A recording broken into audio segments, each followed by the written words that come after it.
আসসালামু আলাইকুম। কেমন আছেন? ভালো আছেন? এই প্রচন্ড বৃষ্টির মধ্যে এখানে বসে আছেন।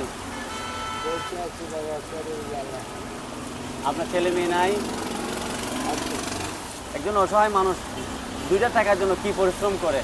সকালে নাস্তা করছেন? হ্যাঁ, কিছু খান নাই? পান সিগারেট খাইছেন?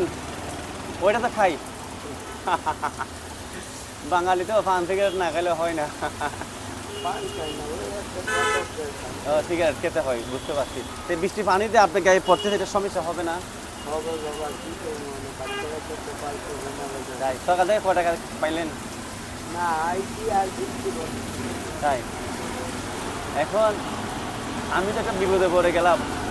আমি যাব মুরাদপুরে, আমার কিন্তু টাকা লাগবে গাড়ি ভাড়া। 20-30 টাকা দেওয়া যাবে? আমি টেম্পুতে করে চলে যাবো। হ্যাঁ, দিতে পারবেন?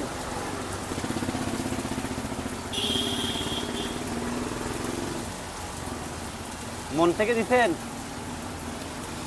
হ্যাঁ, মিথ্যে কথা বলবেন না। হ্যাঁ, এই টাকা কিন্তু আমি আপনাকে কখনো পাবো না, দিতেও পারবো না। কোনো দাবি টাবি রাখতে পারবেন না। নাকি মনে মনে গালি দিচ্ছেন যে সাত সকাল বেলা এসে আমাকে এক বিপদে ফেলে দিতে মনে হয়? হ্যাঁ, তা আসি তাহলে, খুদা হাফেজ। হ্যাঁ, দেখা হবে।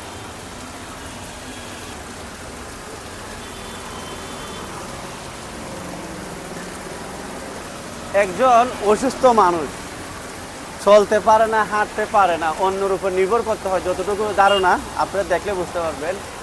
এর মধ্যে উনার কাছ থেকে আমি গাড়ি ভাড়া হিসাবে চাইলাম, উনি আমাকে 30 টাকা দিল। আলহামদুলিল্লাহ। এর মানে আমি যদি একজন সুস্থ কোনো মানুষের কাছে চাইতাম, কখনোই সম্ভব ছিল না 30 টাকা। কথা বুঝতে পারছেন? কিন্তু একজন অসুস্থ মানুষ হয়ে সে আমাকে 30 টাকা দিল।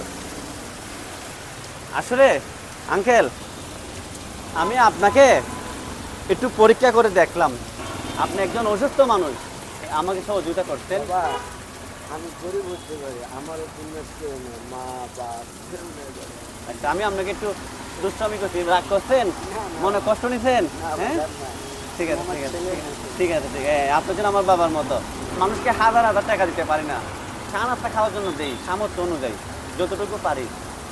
এই ধর, তোমার মনটা পরিষ্কার চা খাবেন এই টাকাটা দিয়ে, ঠিক আছে?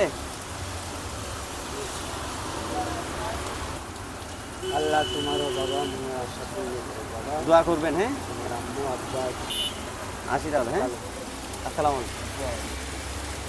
বলিও যে এইসব মানুষের সরকারের পাশে না দাঁড়াইলে জি কাকে পিছে দাঁড়াবে? জি। এইসব লোকে তোমরা শিক্ষিত লোক, আইন অনুযায়ী কিন্তু আমরা প্রাপ্য। আপনারা প্রাপ্য, জি।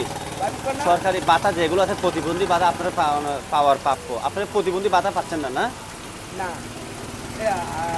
এগুলো সব ওরা খেয়ে ফেলে আর কি। হ্যাঁ, ঠিক আছে।